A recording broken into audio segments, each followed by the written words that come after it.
Good morning, guys. I'm in the car going on adventures.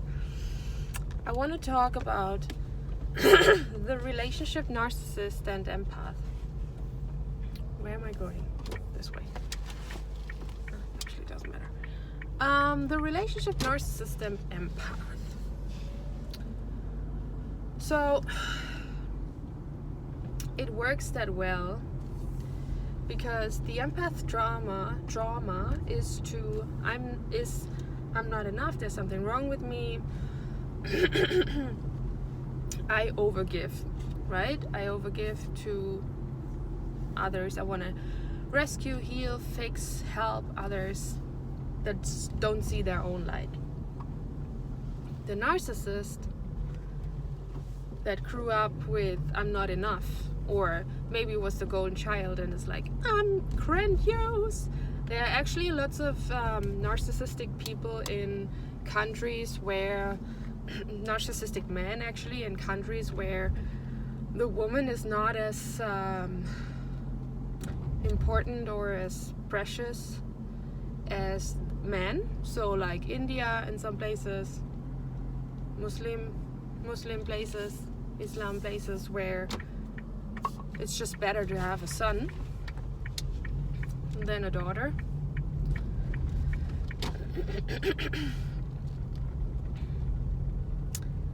And it's better to have a son, so the sons are more important, they have more rights. What does that do to a culture and a country and a community? It well, it makes men grandiose and women less worthy. So huge narcissism there. Not only in like relationships with each other, you can have narcissistic partners, you can have whole narcissistic countries, and in the media narcissism is great as well, the grandiosity. So when you raise your son in a way that he learns he's more worthy than his sister, narcissism right there. And that's just a fact, that's not racism when I say it, because it's just a fact that in some countries men are worth much more than women, like economically way, like in a financial way. So anyway,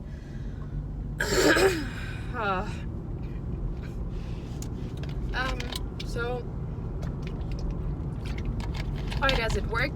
The empath is like, hey, you don't see your light yet, wait, I'm gonna rescue, heal you. That's the drama.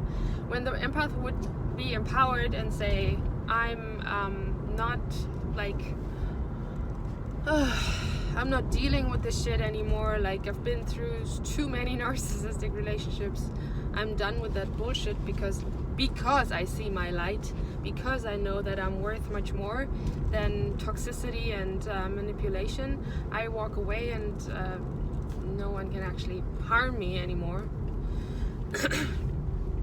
Yeah, I thought I was there. And then the narcissist learned that either I'm very special and grandiose, and then the thing with those the issue, a lot of teachers can talk about that. Teachers who would teach men from countries where they learn they are more important than their sister, it's a lot of work to teach them something, because they are way too grandiose to be taught something, first of all, and they think just showing up to class is actually an achievement. So they show up to class and they think they should get high grades for that. Yeah, that's the other thing. Then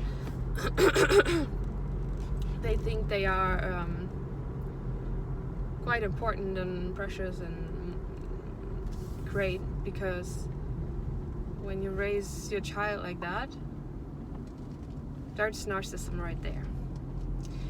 So the narcissist is either convinced that he's much better than everyone else and grandiose and superior, or he didn't see his own light as well.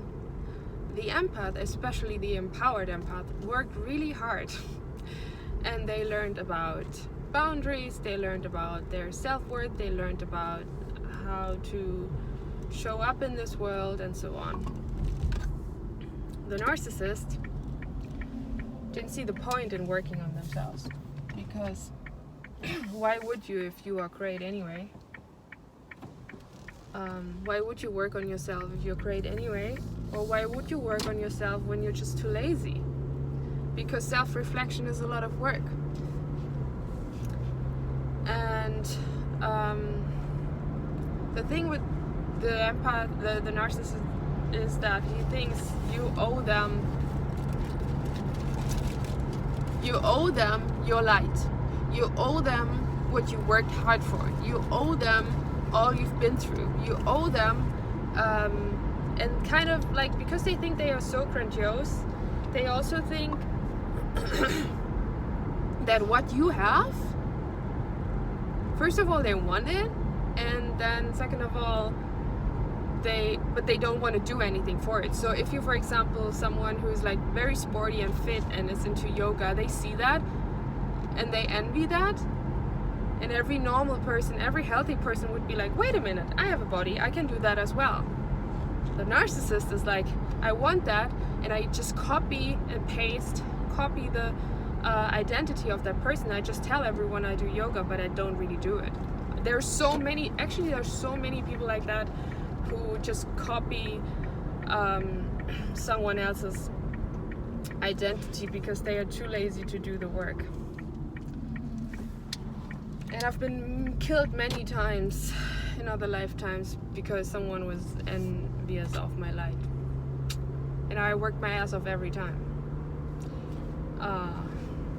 It's quite tiring because like you do the work and it takes you forever. And then someone comes in, sees your light, gets jealous, doesn't recognize they get jealous. Instead, they just believe you owe them your light. They come in, they take it from you. I mean, of course you have to say like, nah, you don't get to have my light, bitch. But they take it from you, or they want to steal it from you in different kinds of ways. And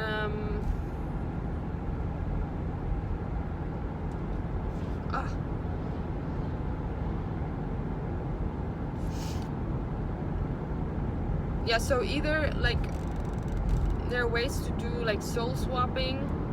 They just like want to have your soul fragments of you, which is your light, your compassion, your love, your aliveness, your fitness, whatever they envy. And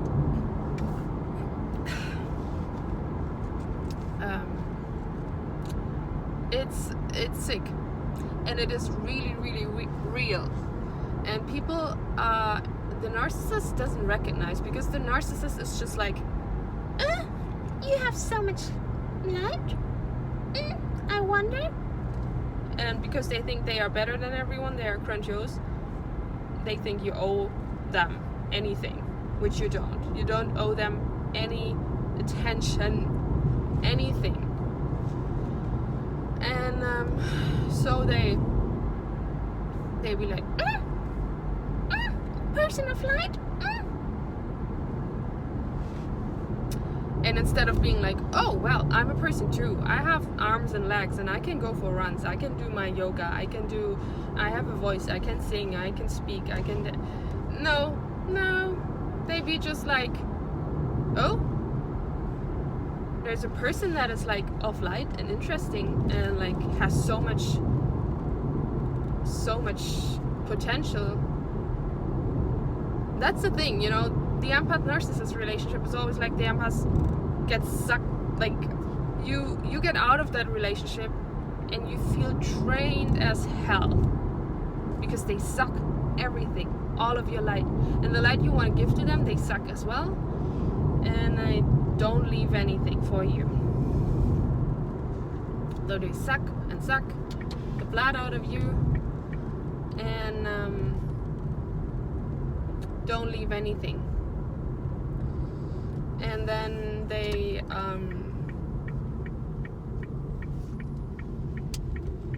don't actually recognize that they have no self-reflection ability whatsoever, because they never learned. Like, they were just either love bombed or like seen as the golden child, or seen as not worthy at all. And when they are seen not worthy at all, they learn that, okay, the world hates me, I hate the world, I hate myself too, so the world owes me. The world owes me back. But and then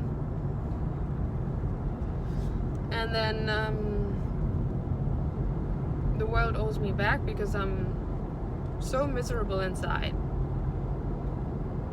Everyone is miserable inside. Like, everyone has to do their work. Everyone is like going through shit. Don't you get that? Like, everyone who's of light, everyone who's like bubbly, compassionate, loving, they worked for that. They wanted to be that way. They made a decision. I want to be of light. I want to be of service. I want to like give to others. I want to be loving and kind and compassionate. They weren't sitting there like, okay, the world owes me because I'm so miserable. No, wake up. Usually your brain grows, right? The narcissist brains, I'm not so sure. The narcissist brain just stays like that and stays a child. And the child like keeps expecting the world to change. Like, I had rough awakenings throughout my life, like several times, not only once, like several awakenings where I was like, oh wow, this shit is dark and deep and exhausting, and I have to, like, I can choose whether I become evil or whether I become, like, keep seeking the light and God and Jesus and wherever. But the narcissist is just really lazy, you know, just like the devil is really lazy. And the narcissist is like, nah, I just rather sit here, stalk other people who are of light, try to steal the light from them, try to be them by not doing anything, pretending I do yoga and go for runs, pretending I'm a writer if I'm not, pretending to I don't know, do all these things that interesting people do instead of doing them. And that's, you know, the funny part is the empath the empath is like oh, you know, I'm so compassionate, I'm so loving, I want to give that to you. And they don't, like, the empowered super empath understood, oh wow, the narcissist is actually just really, really jealous. That's why they have to like dump me down all the time and like be negative.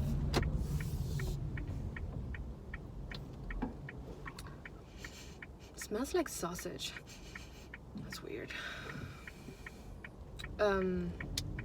Yeah, and then the narcissist is like, oh, it smells like sausage. That was the truck, actually. And the narcissist is like, you owe me.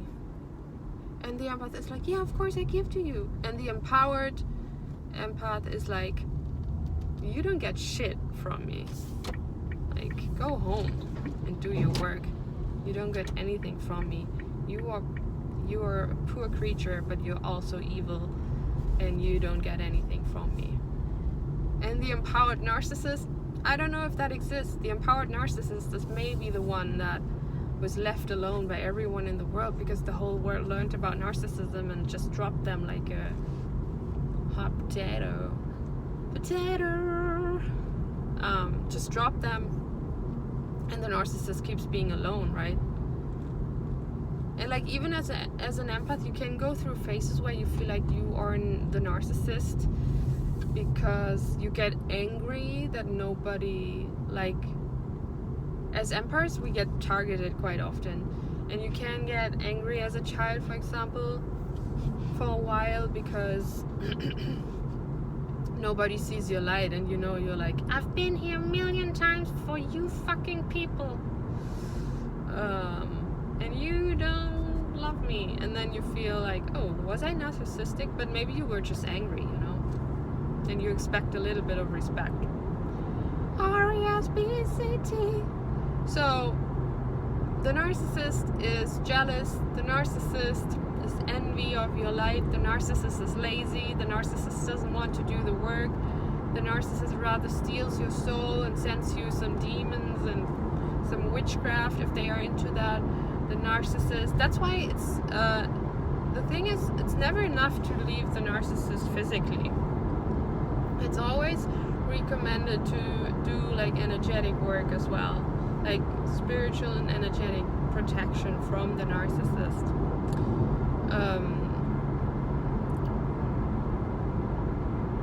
And like, when you find out that the narcissist was stalking you all along, and you're like, what? It's like 3 years ago and you still stalk me? I mean, I stalk people too. Those I find interesting. And then I like their pictures, be like, ooh, interesting. Not like, I want to be you because I'm a sick, crazy person and I don't want to do the work. I'd be like, ooh, that's inspiring. I want to do that too. I do it myself. But the narcissist is like, I'm jealous. I don't want to do it myself. I just want to be jealous and like make you unhappy because I'm unhappy. Yeah. Yeah, there you go. There you go, guys. So it works because the unempowered empath is the unempowered empath is like overgiving without actually protecting themselves and like setting boundaries. And the rest of the sheeple is just easily manipulated, right? So when a woman comes in and she hates other women and she's narcissistic, she just starts gossiping for no apparent reason. And then if those other people are just dumb as shit, they will just believe it without using their brain. They just, I don't know, believe it. So yeah, that is that. That is I'm gonna have coffee now with my friend, and I'm gonna go for a run later and for a swim, and I'm really excited. And tonight I'll walk my doggy, which I love so much. It's the best wiener doggy in the world. She's precious. So there you have it. That's why it works. The unhealed empath is overgiving and wants also, which is kind of narcissistic, also wants like to heal, rescue, and help others. This is where your purpose is, right? If you want to heal, rescue, and help others, this is where your purpose lies, and you can become a healer or a nurse or a coach or whatever. Not in overgiving to narcissistic assholes. That's the difference. That's what you learn. That you become a healer, teacher, writer, whatever. And the narcissist, I don't know if they're empowered narcissists. I think you can, I sometimes think in childhood you can be narcissistic too, and then you go through a phase where maybe kids don't want to play with you anymore because you're mean. And that's a phase that's really important, because you start to, as a healthy person, you start to reflect and analyze, and the empath chooses the light and wants to be of service and a good person, and the narcissist is just like, everyone left me, I wonder why. Or they just put a love spell on you, otherwise nobody would be with you. So that's my today's speech. I hope you have a beautiful day. See you. Bye.